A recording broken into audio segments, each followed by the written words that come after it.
let's get right into it. The UK's border is, to put it mildly, in a very strange place right now. It's caught in this perfect storm where, on one hand, the government is backing away from its own big, ambitious border technology, but on the other hand, it's facing a brand new, mandatory, and pretty disruptive system that the EU is rolling out. It's really a tale of two borders, pulling in totally opposite directions. First up, let's just talk about the money. £110 million.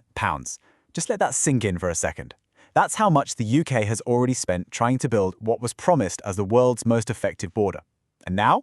Well, the official line is that the project has been brought to an early closure.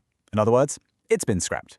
So, while all that money is essentially going down the drain in the UK, what's happening to people's time when they travel abroad? Well, this is what's happening. 7 hours. That is the new peak queue time people are facing just to get into Europe, thanks to the EU's new biometric system. It's such a stark contrast, isn't it? A high-tech dream abandoned at home, met with high-tech chaos overseas.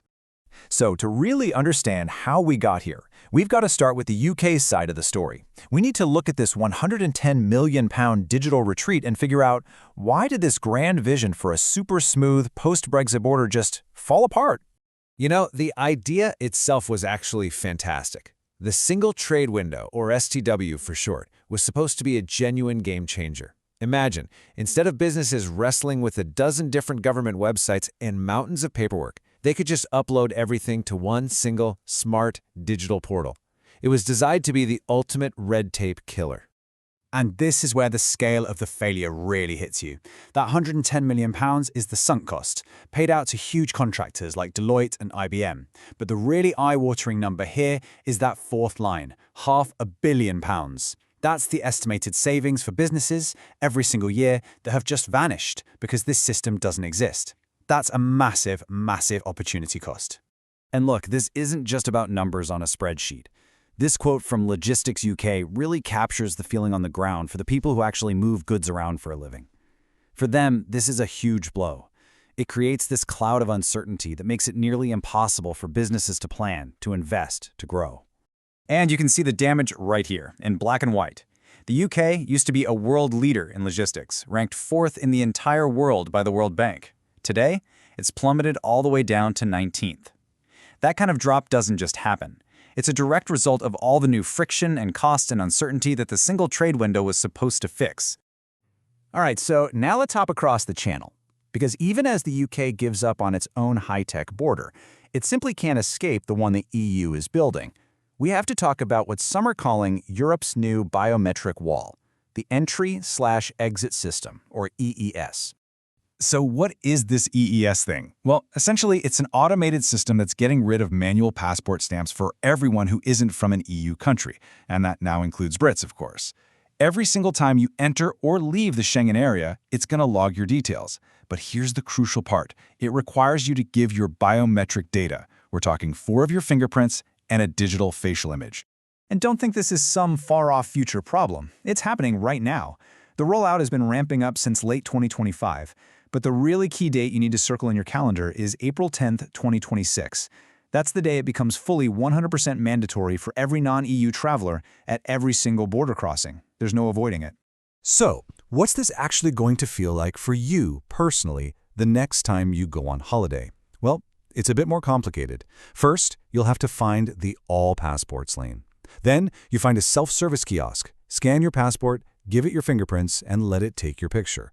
And only then do you wait for an actual human border officer to give you the final okay. The days of a quick flash of your passport are officially over. And the results? Well, they've been pretty chaotic so far. Airport groups are reporting that the time it takes to process each passenger has jumped by as much as 70%.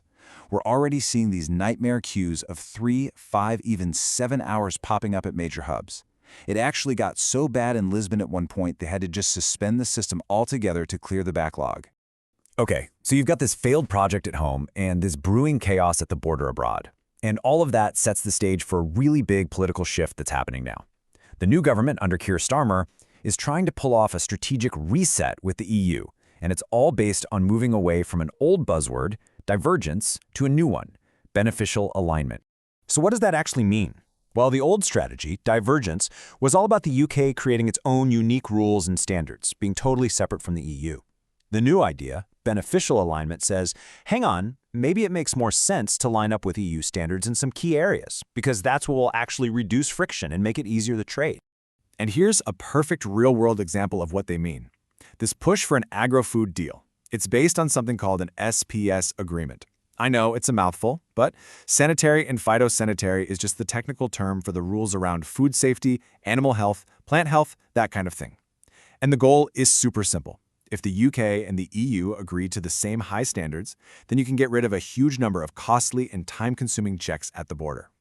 And it's really important to get this. This isn't just a political whim coming out of Downing Street. This shift has major support from the business community. You have senior leaders coming out and saying that divergence has just added costs for everyone, and that this more pragmatic alignment could be the key to restoring investor confidence and maybe even helping with the cost of living crisis. All of which brings us to the big question. When you put all these pieces on the table, the abandoned project, the new biometric wall, this political pivot, what does this whole border recalibration really mean for Britain's future? You can really look at this in two completely different ways. The first interpretation is that it's just a tactical saving. The government is just being sensible, cutting its losses on an IT project that was failing anyway, a pragmatic move in tough economic times. But the other way to see it is as a much bigger strategic shift, basically admitting that the hard realities of post-Brexit trade mean the UK has to prioritize smooth commerce over total independence. And that's really the question we're left with, isn't it? Is this big border pivot in 2026 just a simple tactical retreat from one single failed project? Or are we actually watching a fundamental repositioning of Britain's entire future relationship with Europe, driven by the cold, hard realities of trade, technology, and geography?